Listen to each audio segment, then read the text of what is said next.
Radhe Radhe friends, welcome to सारा classes. हम लोग साइंस एनसीईआरटी क्लास 9th के chapter first matter in our surroundings का स्टडी कर रहे हैं।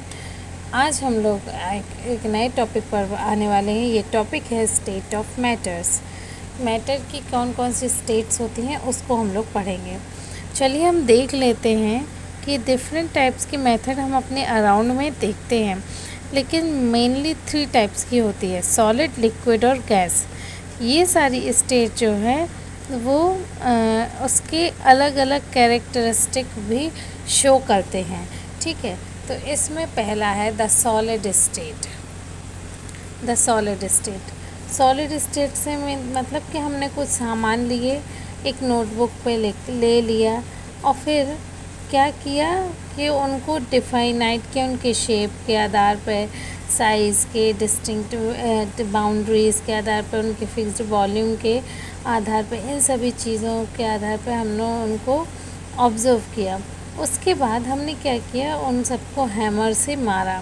तो क्या सभी क्या होंगी, डिफ्यूज़ हो जाएंगी, एक दूसरे में मिल जाएंगी, या कुछ ऐसा अलग होगा। इसी चीज़ को लेकर हम स्टडी करेंगे। तो all the above examples of solids, we can observe that all these have a definite shapes, distinct boundaries and fixed volumes, that is have negligible compressibilities। ठीक है ना, यानी कि इनके अलग साइज़ होता है, शेप होता है, और इसके साथ साथ इनमें जो कंप्रेसिबिलिटी होती है, यानी ये जो सिकुड़ते हैं वो नेग्लिजिबल, एकदम ना के बराबर होते हैं। Solids have a tendency to maintain their shapes when subjected to outside force. Solids may break under force, but it is difficult to change their shape, so they are rigid। ठीक है ना, क्या होता है कि सॉलिड कैसे होते हैं, रिजिड होते हैं, थोड़े मतलब ईजीली उनको ब्रेक नहीं किया जाता। ब्रेक किया जा सकता है बट ईज़िली नहीं किया जा सकता है। ठीक है, हम कुछ कंसीडर करते हुए चलते हैं। Consider the following things. What about a rubber band? कि रबर बैंड में क्या होगा, क्या can it change its shape on stretching? उनको खींचने पर क्या उसका शेप चेंज होगा? क्या यह एक सॉलिड है? उसी तरह से शुगर और सॉल्ट, क्या इनको अलग अलग जार में रखने पर क्या होता है, take the shape of the jar, are they solid? अब ये क्या करते हैं, जैसे ही हम सॉल्ट या शुगर को किसी जार में रखते हैं तो क्या होता है, वो उसका शेप ले लेता है या नहीं?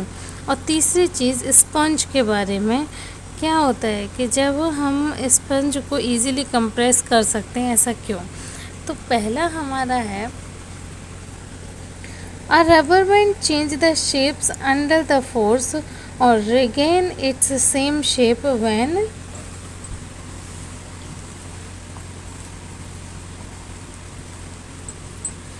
the force is removed।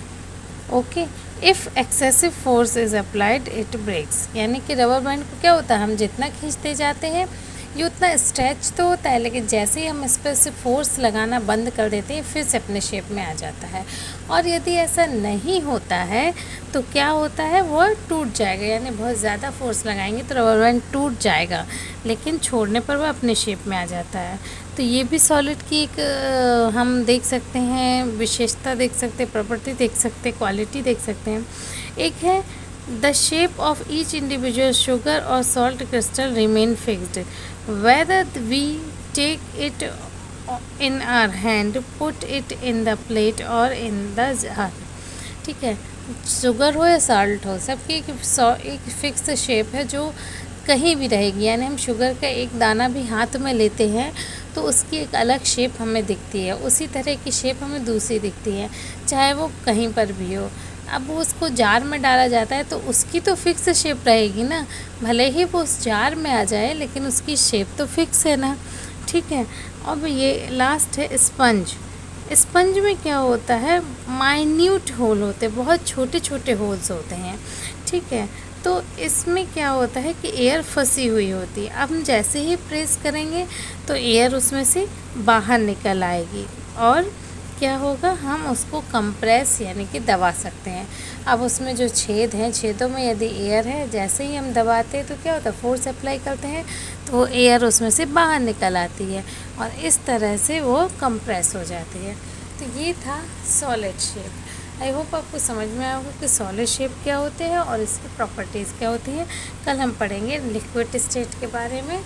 तब तक के लिए यदि आपको क्लास पसंद आई हो तो please like, share and subscribe my channel. Thanks for watching. Thank you once again. Radhe Radhe.